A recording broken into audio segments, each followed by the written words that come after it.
no one before had been quite as willing to kill as Al Capone was. He's a vicious animal, some people are saying. He's not just a guy that likes to sell whiskey. He likes more to do more than that. He'll kill you if you don't play ball with him. America was shaken. Organized crime had arrived, and together with the man who embodied this new menace, it was seen as the greatest threat to civilized society. Yet Capone always argued that he was merely responding to the will of the people in the face of the widely unpopular prohibition laws.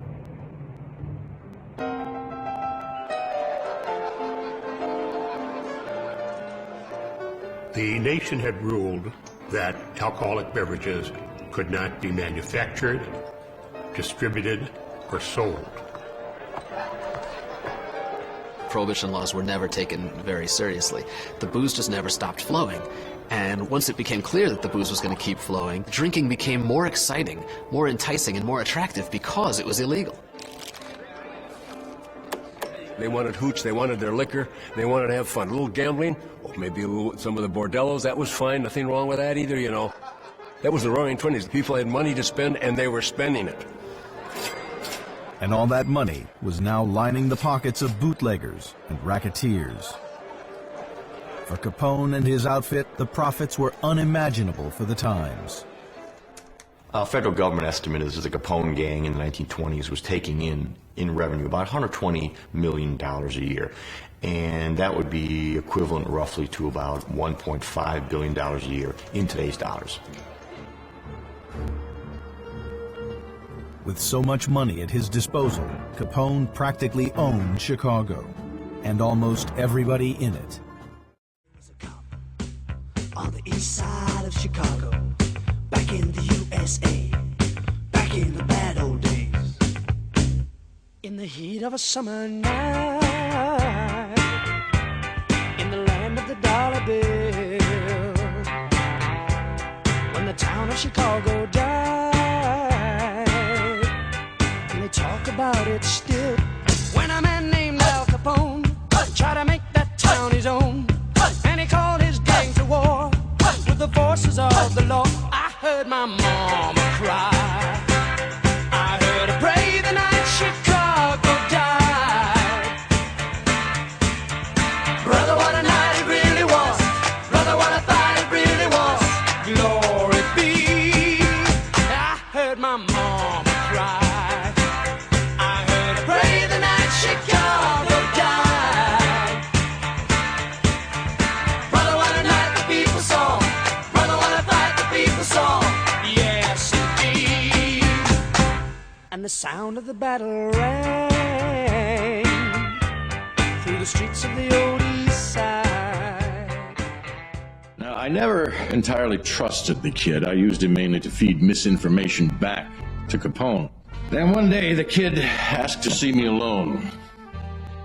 He told me that Capone, through Treasurer Jake Guzik, had asked him to make a delivery. And he put an envelope in my hands. Inside the envelope were 2 crisp bills, $1,000 bills.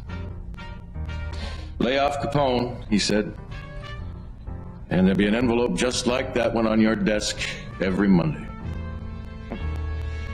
I was making less than $3,000 a year. I could see how a fella could be tempted.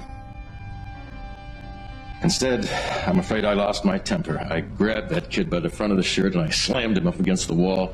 I tore his shirt open and I shoved that envelope back down in there and I said, "Kid, you take this money back to them and you tell those that I may be only a poor baker's son, but Elliot Ness cannot be bought. Not for $2,000 a week, not for $10,000, not for $100,000, not for all the bloody money they'll ever lay their hands on. And kid, you give that money back to Guzik, every penny of it, or I'll tear you apart with my bare hands." Till the last of the hoodlum gang had surrendered up or died. They were shouting in the street, and the sound of running feet. And I asked someone who said, about 100 cups a day. I heard my mama cry. I heard her pray the night Chicago died. Brother,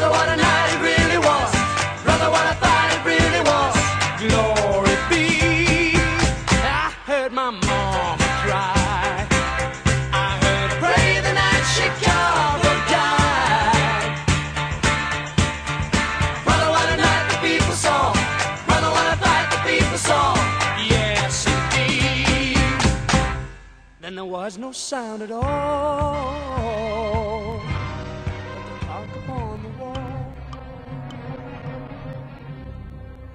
John Dillinger is dead, trapped at last, and shot down in his tracks as he emerged from this motion picture theater here in Chicago. Tipped off to the gangsters' movements by a woman, federal agents surrounded the theater with a ring of steel, blue steel, and itching trigger fingers. He tried to draw his gun, but 3 bullets fired simultaneously ended his notorious career. He was wearing eyeglasses as a disguise and a mustache, and he dyed his hair. Even his best girl wouldn't have known him. And they took him for a ride to the county morgue and tied a tag to his toe. John Dillinger, public enemy #1, who sneered at life and jeered at death, brought to justice at last. And before the morgue, thousands crowd, hour after hour, eager to see his body. Then the door burst open wide, and my daddy stepped inside, and he kissed my mama's face, and he brushed her tears away. The night Chicago died. The night Chicago died.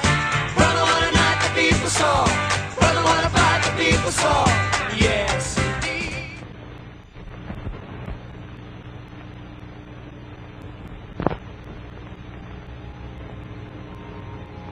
The inevitable end. Retribution. Here is Clyde Barrow and Bonnie Parker, who died as they lived, by the gun. Bonnie is seen leaning against Clyde. Clyde was a master gunman.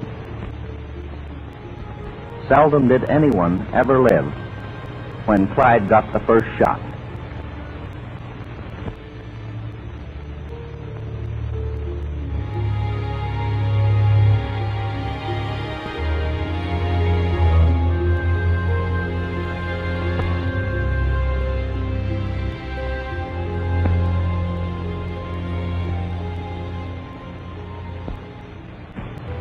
Clyde Barrow's mania, his guns, spiked at last by the law.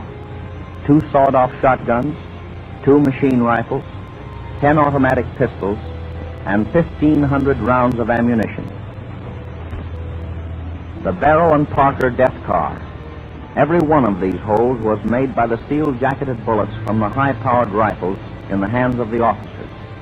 Many of these bullets passed entirely through the door on Clyde's side, through Clyde's body, struck Bonnie, passed through her body, then out through the door on her side of the car. The officers were on the left side of the road, nearest the driver. This explains the fact that Bonnie's body had more bullet holes than Clyde's. Any one of these bullets would have been fatal to both, but after having killed 14 people, most of whom were officers of the law, and having come safely through so many gun battles, it did not seem advisable to fire just 1 bullet.